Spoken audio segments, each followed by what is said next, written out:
Greetings, everyone. Thank you for being here. And we've got quite a faithful community that comes together to do these meditations. So that certainly makes it worth it for me. And there is power in meditating together, even when we're separated through space and time. It still works. Things happen instantly in the world beyond the rational minds. So say the physicists, and so say the mystics. Okay, so today we're going to listen to track 2 of Journey to the Depths of the Soul by Joe Kale. Now, this is a very short track. It's like 15 minutes and change. And it's part of a larger one where Joe takes us into a guided meditation and several times. So if you haven't tried it, it's really good. Also, just the tracks alone, the entrainment tracks are really, really good. So I'm going to ask maybe today that we look at if you have some issue that you're struggling with, all right, whether it's relational or professional or, the world, the big picture stuff that's really driving you crazy. Why don't you hold that in today's meditation? Just kind of hold that where your heart space is. And it's okay to do a little second person prayer, which is talking to God as other that you're in conversation with, and just say, I don't know what to do. And I sure would like some guidance. So sometimes this takes quite a while. You've got to really struggle with it. It's not easy, but you keep bringing it back. And sometimes we'll experience mental loops. Have you guys ever had that where it's just, she said, and she said, and I should have said, she said it, Bubba. And it just goes on. It's okay. You've heard that about 150 times in the last 10 minutes. You just knock it off. And okay. And then you'll get through that and your mind will start slowing down. And I think that just takes time and relaxation. Trying not to think is a hard one. Then what we can find is that we have inner source of wisdom that comes from the depth of us. And everybody talked about it. And I think in the New Testament, especially the Gospel of John, they talked about the Holy Spirit and all the things that would do. Jesus said, I can't be here, but I'm going to send you the Spirit. It's going to comfort you, guide you, blah, blah, blah. So there's that. And of course, you find that in, Native American cultures. That's why they all pray and dance and sweat and vision quest and do all the amazing things they do, because they're talking to spirit. Okay. And you'll find that across the board. So today we're going to just ask for guidance and help. Anything that we're struggling with, and it is it's a big shift when you discover that you do have a source of wisdom that knows these things, that can guide you in a wise way. And it may take some experimentation. Is that me just tripping or whatever? But finally, after a while, you begin to trust it. And sometimes it takes a long time. You just have to struggle with it, like Jacob with the angel, right? I ain't letting you go until you bless me. And the angel said, man, I got stuff to do. And then they just started struggling. Boom, boom, boom. And he finally did get the blessing, but he was crippled the rest of his life. But he got a new name and a new mission, or the mission became clear. So anyway, so if you're struggling with your angel, just say, yo, angel, slow down. It's me here, and I'm serious about this, and just stay with it.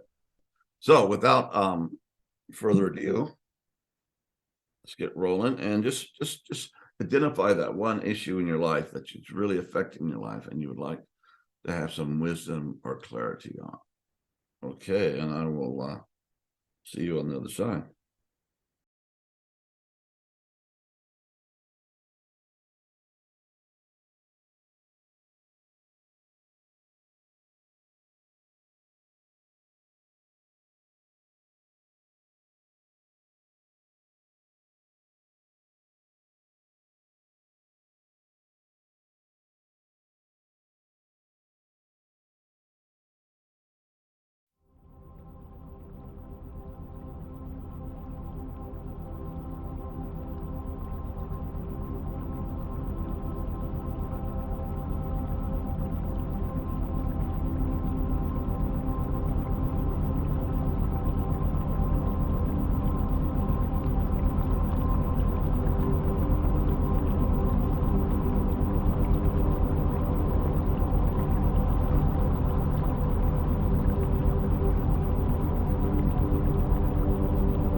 welcome back from the inner to sort of the outer inner here.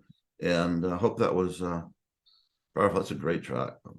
Joe really creates some nice things. And of course, his guided meditations are amazing. And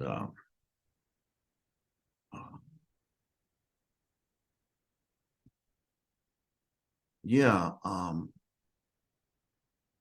and the journey, this journey of awakening, right? They call it different things, different traditions, but a very wise man, A.H. Almas, and to his friends call him Hamid, and he is the leader of the Diamond Heart, or something like that approach, and he's been doing that for years. And he, anyway, we talked to him on our podcast, Deep Transformation, and he's extraordinary. And my co-host Roger Walsh, leading up to that, he said, "John, I think this guy is one of the true sages, living sages on the planet right now." So I respect Roger a lot. His learning and the depth of his practice. And in fact, he's on a 2-month retreat right now. He does it every year. It's meditation retreat. So one of the things in A.H. Almas in the book, I think it's called Runaway Enlightenment. And it's one of the more recent ones, written about a lot of books, but it's something along those lines. And he says that basically you can't put God in a box. You can't say, this is what enlightenment is, okay? And I've read books that just give you the step-by-step process, how it goes, how it feels. And there's the kind of the Buddhist thing where, just your little self just dissolves, which is not considered real anyway. And you're left with just spaciousness, openness, or also compassion seems to be. Well, there's something there, feeling compassion, but I don't think that's explained very well. But anyway, that could be a Buddhist type of enlightenment experience. And a Christian could be very different. And Fox, not Matthew Fox, but the other Fox, the founder of the Quakers, at least one of the original Quakers, he said that God is an endless ocean of light and love. That's how he experienced God when he had a spiritual change in his life. And the traditional Quakers are great. They just get together and sit in silence for 40 minutes or so. And then anybody in the crowd, it's very democratic, and feels they have something to say, just stands up and shares what's on their heart or what they got in the meditation. It's a really beautiful, beautiful service. And there's non-traditional Quakers who have more, a preacher and music and more like the other Protestant things. But look for a Quaker one sometimes. They're very, very good people. And but everybody, God comes through. God is infinite, and we can't just say this is the way it goes or this is the way it goes. So we really have to explore through ourselves. And I think there's general things that we can say as being very true. But you won't experience it exactly the way Pam experiences it, or I, and I think, or Louis, or Heidi, or Isabella. So that's kind of cool. And he says that all these enlightenment, awakening, salvation, on and on, so many words, they're all equally valid. Really? So I mean, you can find it wherever you are, whatever tradition you're in, or whatever tradition you're not in. And I signed off, I think, on an email the other day, John Dupuy, swimming freestyle toward the light, and that's what I like in my practice. It's like, just trying to get through all the stuff, and that's okay too. It can be difficult, trust me, but it's also can be very rewarding. So just be open to the presence of the divine, however it comes. And I've been using as a part of my preparation for meditation and prayer. I've been using Psalm 23 for a long time. And I keep on kind of rewriting it as it reveals itself to me and changing a few words and stuff like that. And the last part of it says, surely goodness and loving kindness shall follow me all the days of my life, and I will dwell in the presence of the Lord forever. Dwell in the presence of the Lord forever. That gives me great comfort, because as Eric Clapton sang so many years ago, I finally found a way to live just like I never could before. Boom, boom, boom. Anyway, presence of the Lord is the name of the song. And once you taste that, that's really what you want, for the rest of your life. Yeah, I want to experience God more. And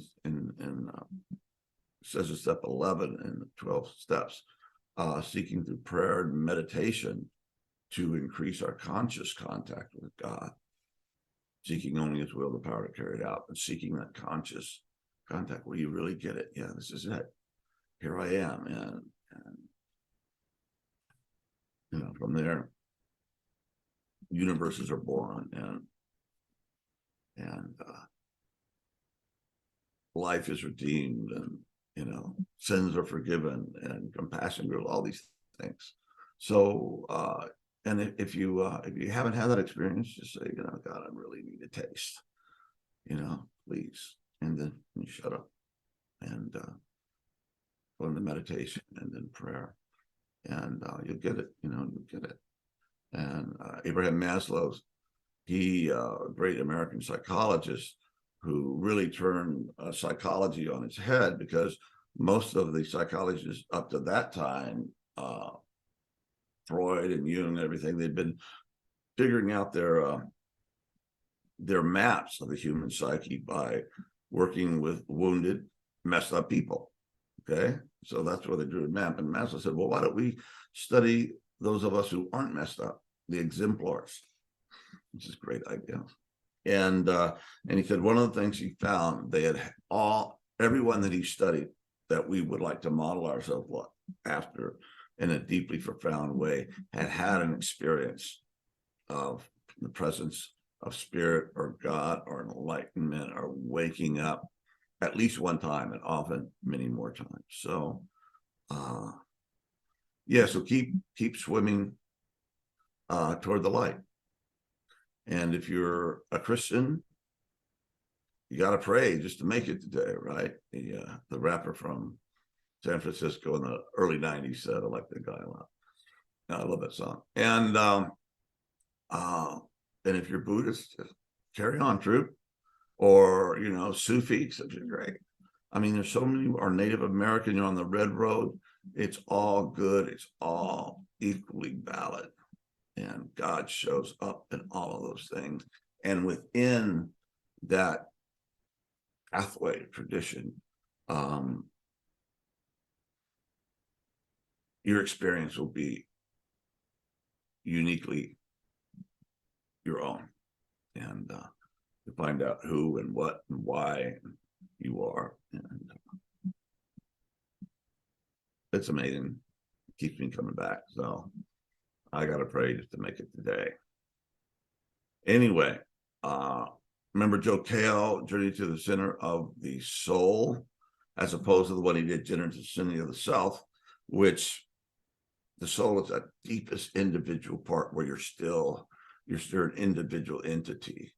And Journey to the Center of the Self is the big self. It's God, right? It's everything. You can go from a particle to an infinite wave that expands in every direction at the same time. And you're all that. And you're still there in a mysterious way. You don't go poof. Well, I think that's good for today. Anyway, thank you guys for being with us. And, let anybody know that you might benefit from these meditations to come together. It's nice to take a time out and a break to meditate, to pray, to go inside as a group. And Yeah, there's a lot going on. So we need to be the best versions of ourselves. And one of the only ways to get there is to do the interior work, among other things. Enough. All right. God bless you. Love you.